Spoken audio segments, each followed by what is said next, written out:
For simplicity's sake, let's look at how light from one source can make a world of difference in what we feel simply by changing its position. Front lighting. It's flat, leaving uninteresting shadows to the side of the nose and face. Underlighting. We see unnatural shadows, leaving a sort of evil look, perhaps a touch of mystery. High side lighting.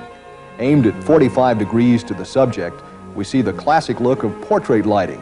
It comfortably models the face into a three-dimensional form. Top lighting. Shining directly down, deep shadows form under the eye sockets, nose, and chin. Again, a feeling of mystery and dominance. Side lighting. Splitting the subject in half, it highlights rugged masculine features or texture of fabric or skin. Side rear lighting.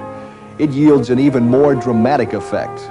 With a slight shift further behind, we bring out the full shape of the subject in silhouette. Setting lights is nothing like it used to be. The camera eye today is sophisticated. It sees more with less light.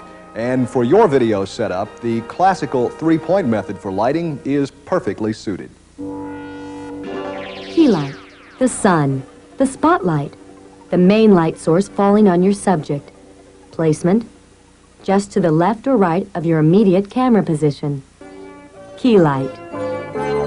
According to the classic three-point system, your key is the first light to be set. It's positioned to one side of the camera and focused down at a 45-degree angle. This shortens the shadows that fall behind.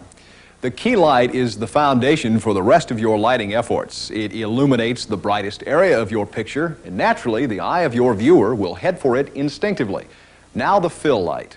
Fill light, softer, more diffused light, filling in the shadows created by the key light, leaving just enough shadow for a feeling of depth. Placement. The fill light is placed on the same plane as the camera lens, on the opposite side from your key light. Fill light. Setting your fill light is easy. Its main job is to bring out detail in the shadows made by the key light. Let's see it again. Off, there is a heavy shadow. On, the shadow is softened. Too bright, and there's no shadow at all. That looks flat, uninteresting. Bring it down, and a pleasing mixture. Ideally, your fill light casts no shadows itself, only reduces the contrast of light and dark from the key. The final Hollywood touch in your lighting setup comes from the backlight.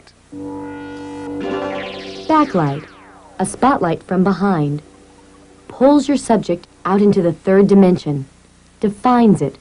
Placement, directly opposite your camera position, behind your subject. Elevation, 45 degrees. Backlight. The backlight is the third light to be set. It's also aimed down at 45 degrees.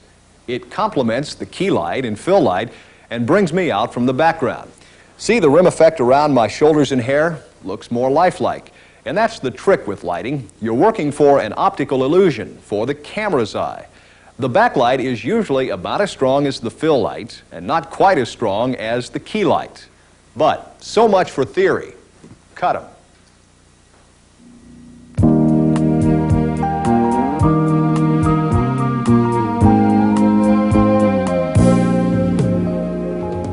In a world heavily dependent on artificial light, there is often enough of it to shoot by. So before you set your lights, use your artistic eye. Scan the scene.